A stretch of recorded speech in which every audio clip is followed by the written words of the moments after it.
Hello. Hello मेरे प्यारे प्यारे दोस्तों, आपका मेरे चैनल में स्वागत है। मेरे चैनल का नाम है रजनीकांत सिन्हा। ये यूट्यूब का चैनल है ना। आज मेरा लेक्चर नंबर 1 चल रहा है। लेक्चर नंबर 1 है कि नहीं, ये समझ लो। तो यहीं से शुरू कर रहे हैं, है ना। पूरा जेई का सिलेबस हमें कंप्लीट करना है। जेई 2026 के लिए तुमको क्या क्या चीज जानना चाहिए समझना। प्री रिक्विजिट में क्लास 10 का भी लड़का पढ़ सकता है, 11 का भी पढ़ सकता है, 12th का भी पढ़ सकता है, जेई का भी लड़का पढ़ सकता है।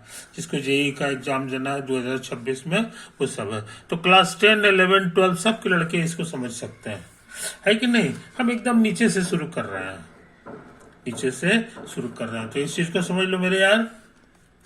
तो मेरा लेक्चर है और इसको हम स्टार्ट कर रहे हैं, है ना, बिना लेट किए हुए, क्योंकि समय बहुत कीमती है। तो देखो हम ये क्या लिख रहे हैं, सो समझ लो। इतना डिनोट्स इस the set whose only element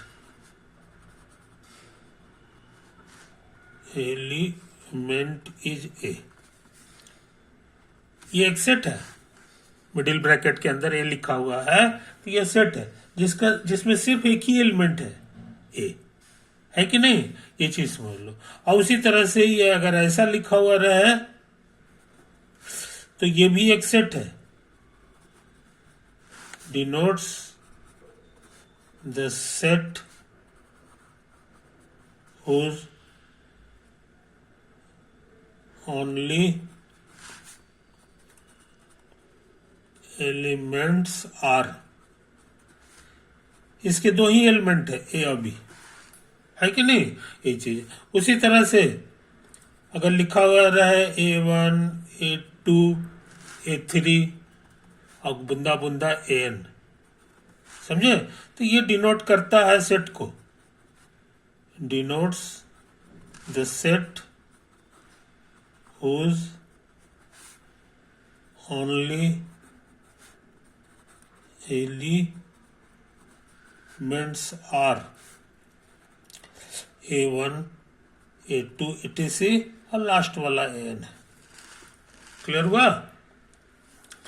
अच्छा, कभी कभी हम ऐसे लिख देंगे 2, 4, 6, 8, यही सब है। ये कहीं खत्म नहीं हो रहा है, इसका मतलब ये भी एक सेट है। Denotes the set whose elements are whose only word मन में रखते हैं, लिखेंगे कभी नहीं भी लिखेंगे। whose elements are even positive integers.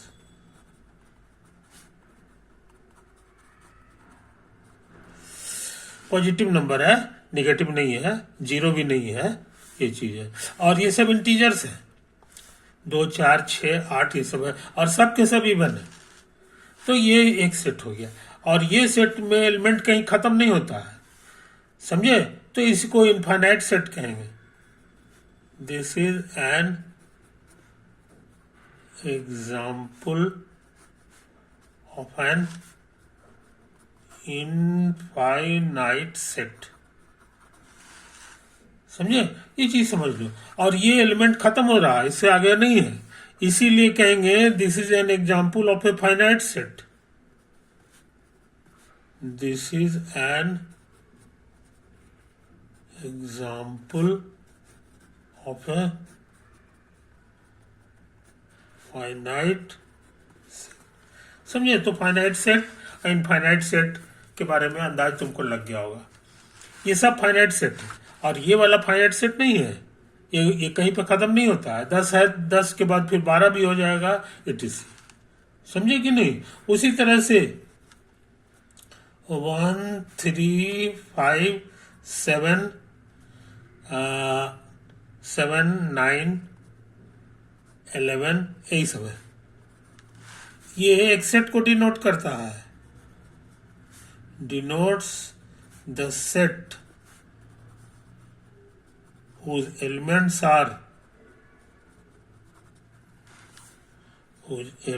are positive odd integers, positive odd integers, समझे? यही सब चीज। और याद रहे ये भी कहीं खत्म नहीं होता है, तो इसको हम लोग कहेंगे this is also an infinite set.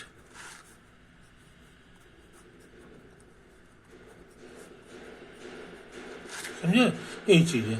अच्छा, और इसको देखो 2 3 5 7 8 9 10 11 12 13 14 15 16 17, यही सब कहीं खत्म नहीं होता है ना। इस सब नंबर के साथ को क्या कहते हैं ये तुमको पता होगा, ये किसी से कटता उठता नहीं है कि नहीं? तो इस तरह के नंबर को प्राइम इंटीजर्स कहते हैं। In the set of all prime positive integers।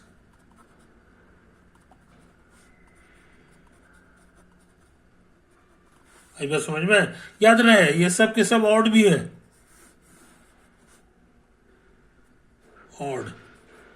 लेकिन ये वाला ऐसा है जो प्राइम भी है और मगर ऑर्डर नहीं है, इवन है।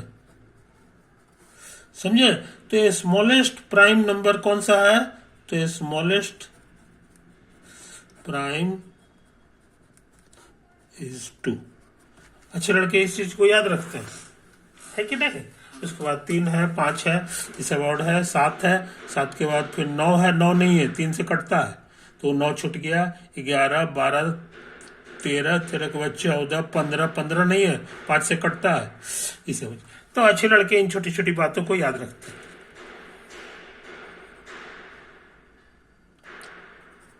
This set is also denoted by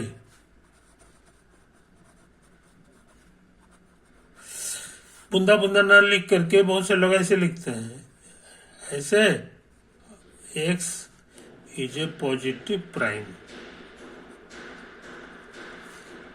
positive,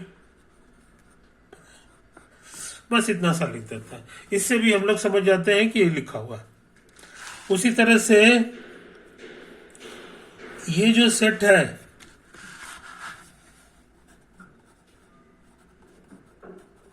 this set is also written as x such that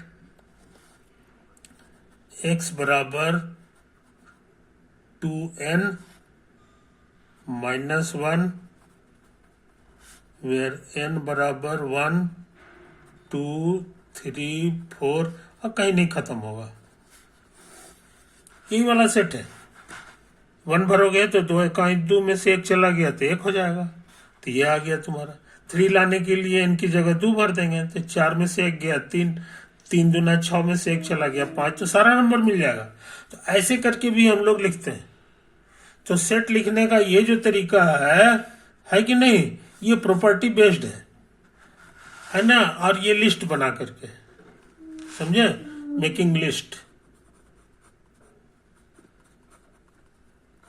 तो जब जरूरत होगा तो ऐसे भी लिखेंगे, और जब जरूरत होगा तो ये वाला ट्रिक भी लगा देंगे, है कि नहीं? ये है। तो ये भी जो है ना, ये लिस्ट नहीं बनाया है हम लोग, ये हम लोग जो है प्रॉपर्टी बेस लिखे हैं। इन सब का एक कॉमन प्रॉपर्टी लिख दिए और ये लिख दिए, समझे कि नहीं? ये चीज समझ लो, ये चीज समझ लो। तो हमको उम्मीद है कि तुम इनको अच्छी तरह समझ रहे होंगे। अब हम लोग अगले पेज में आ जाए। इसका नंबर दे दो 1। ये है मेरा पेज नंबर 2, पेज नंबर। समझे? अब देखो यहां पर हम लिख रहे हैं एक सेट जिसके मेंबर हैं आर एल एस। समझे कि नहीं? R L B S. अब पूछोगे आर क्या है, तो आर का मतलब हम लोग समझेंगे राम। एल का मतलब हम लोग समझेंगे लक्ष्मण। बी का मतलब समझेंगे भरत।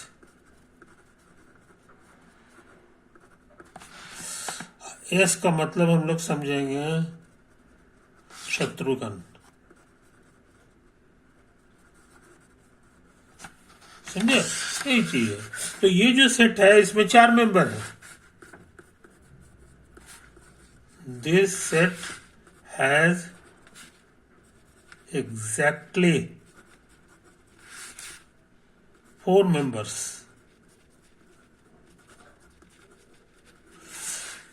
इनफाइनाइट में नहीं है। This is a finite set. This is a finite set, है कि नहीं? ये चीज। और इस सेट को हम लोग स्क्रिप्ट से डिनोट करें। ये पूरा चीज को शॉर्ट में लिख दिए ए। 3 को पाई का मतलब सपोज करना होता है। तो यहां पर तुम लिख सकते हो R belongs to A script, क्योंकि राम जो है इस सेट में है। लक्ष्मण के बारे में भी लिख सकते हो कि इसका मेंबर है। ये मेंबर का सिंबल पढ़ते हैं R belongs to A, L belongs to A, B belongs to A, S belongs to A. मगर K belongs to A is false. K मतलब कृष्ण समझेंगे। के का मतलब हम समझेंगे कृष्ण।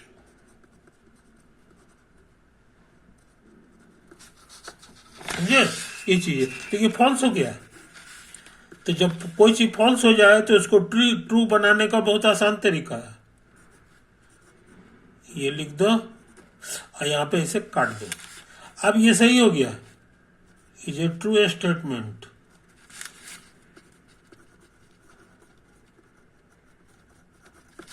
समझ में?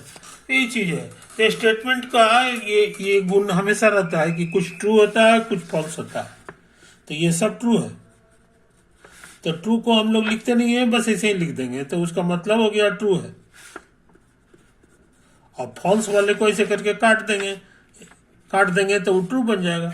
तो ट्रू लिखने का ट्रिक तुम जान गए। इसलिए इसको नहीं लिखा जाता है, डायरेक्ट ये सब लिखते हैं हम लोग। समझे कि नहीं? ये चीज है। और ये भी लिख सकते हैं, ये भी ट्रू स्टेटमेंट हो गया। कोई दिक्कत? तो ये चीज है। तो हाँ, जितने भी दुनिया में स्टेटमेंट है, स्टेटमेंट माने सेंटेंस, स्टेटमेंट अबाउट एक्स, इतना बड़ा चीज को डिनोट किया जाता है ऐसे करके पी एक्स। बस पी फॉर स्टेटमेंट और अबाउट एक्स, एक्स के बारे में ये स्टेटमेंट है। समझे कि नहीं? तो स्टेटमेंट का 2 स्वभाव होता है।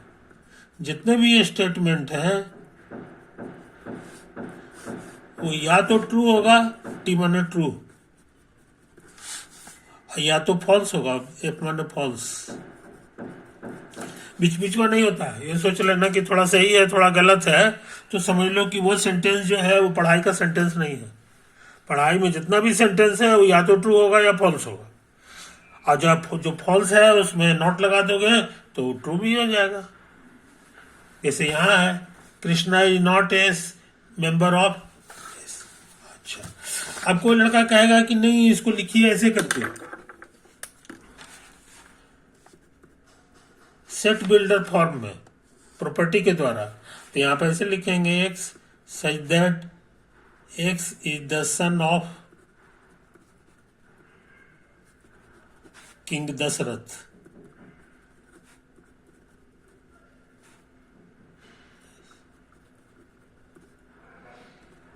समझे? यही चीज है। तो बिना लिस्ट बनाए हुए हम लोग लिखना चाहते हैं तो ऐसे लिख देंगे कि राजा दशरथ के जो बेटा है उसी को जमा करना है। ये सच पढ़ते हैं, है कि नहीं? इसको कैसे पढ़ा जाता है तो मुंह से हम बोल देते हैं, the set of all x such that x is the son of king Dasharath, है कि नहीं?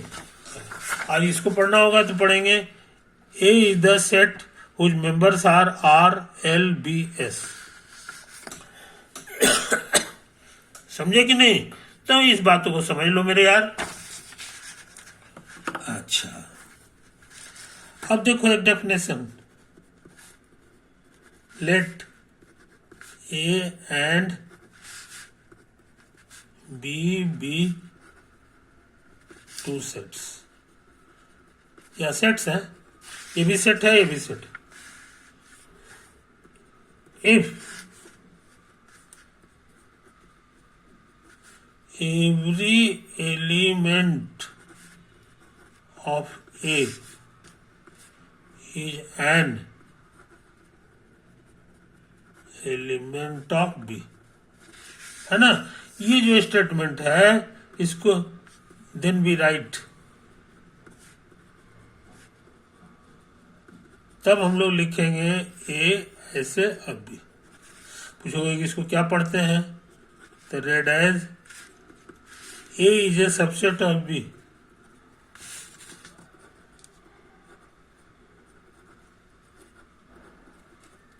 समझे? यही सब चीजें है, हम लोग इसको पढ़ते हैं A is a subset of B। अब पूछोगे कि ये जो इतना बड़ा सेंटेंस है, इन शॉर्ट, इसको शॉर्ट में कैसे लिखेंगे? कम जगह में कैसे लिखा जाता है?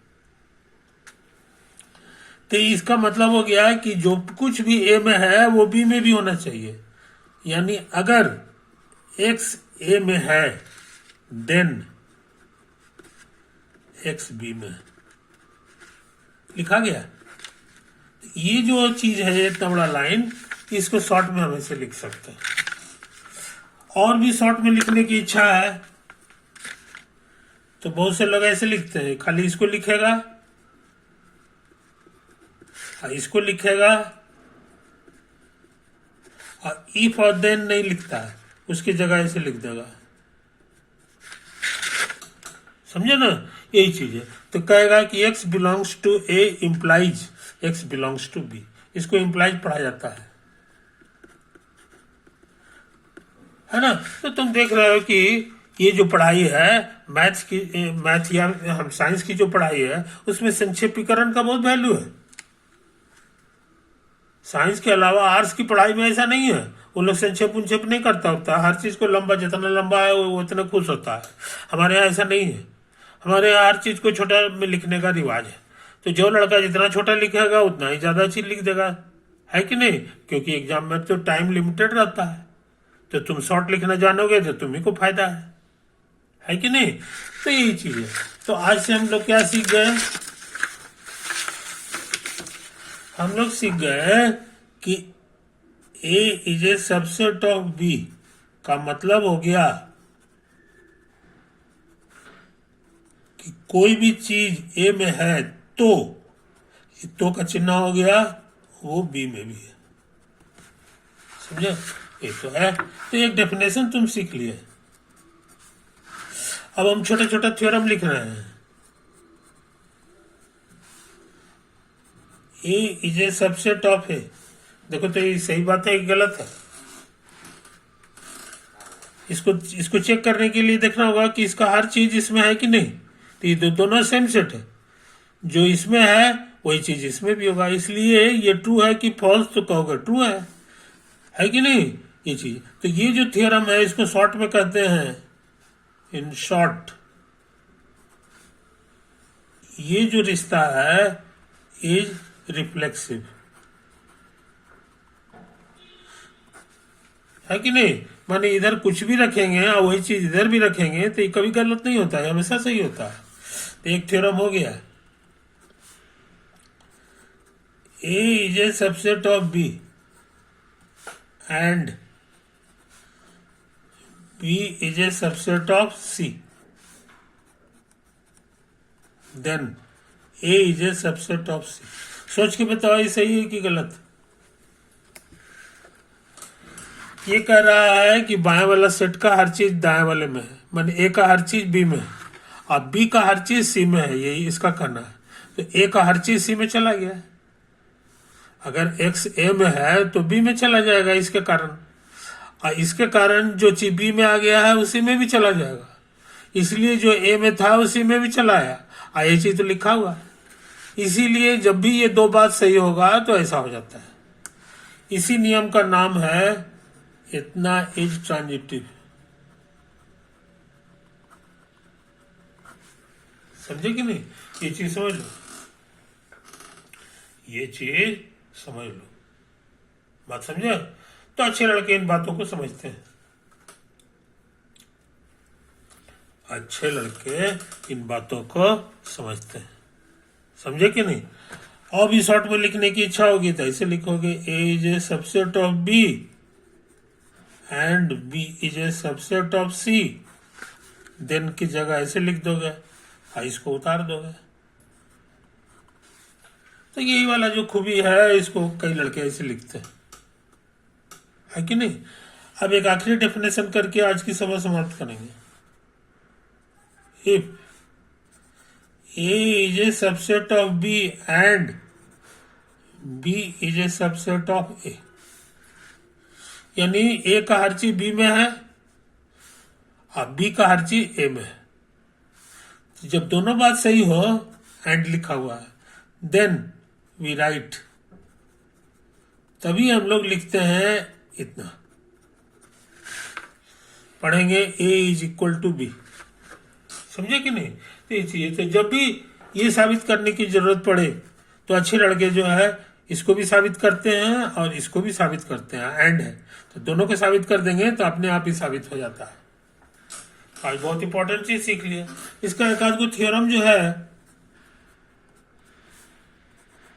ए बराबर है, अंदाज से बताओ ट्रू है कि फॉल्स है? दोनों एक ही सेट है, तो जो कुछ इसमें है वो इसमें भी है और जो कुछ इसमें है वो इसमें भी है, इसलिए मेरे अनुसार ही सही है।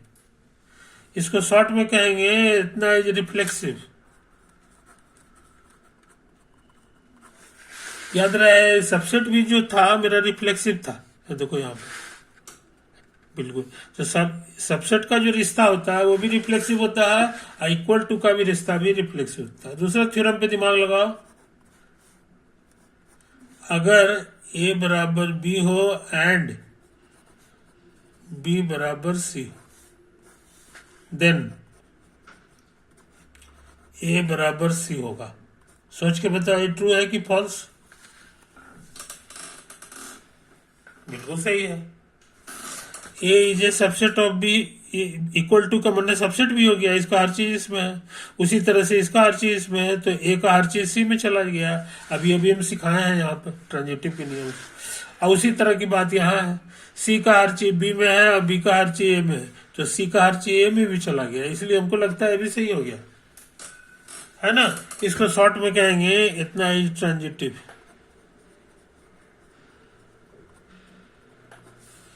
एक और छोटा सा थ्योरम है जी, सोच के बताओ ये सही है कि गलत?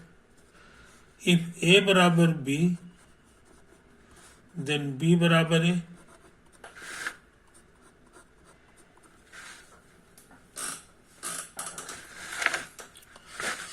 इसका हर चीज ए बी में है और इसका मतलब हो गया बी का भी हर चीज ए में है, तो B is a subset of A हो गया। और उसी तरह से ए का हर चीज बी में हो गया, तो इसलिए हमको लगता है भी सही हो गया। इसी नियम का नाम है कि equal to is symmetric. Equal to जब भी लिखा रहा है तो इधर का उधर हम कर सकते हैं, है कि नहीं? अच्छा, अब एक और छोटा सा थ्योरम लिख लो, let P x be any statement about x. समझे कि नहीं? ये लेट एक्स और वाई बराबर है, ये दोनों सेट है और बराबर है। देन थ्योरम का कहना है कि एक्स की जगह वाई भर दोगे तब भी ये ट्रू स्टेटमेंट हो जाएगा, true statement, also true statement.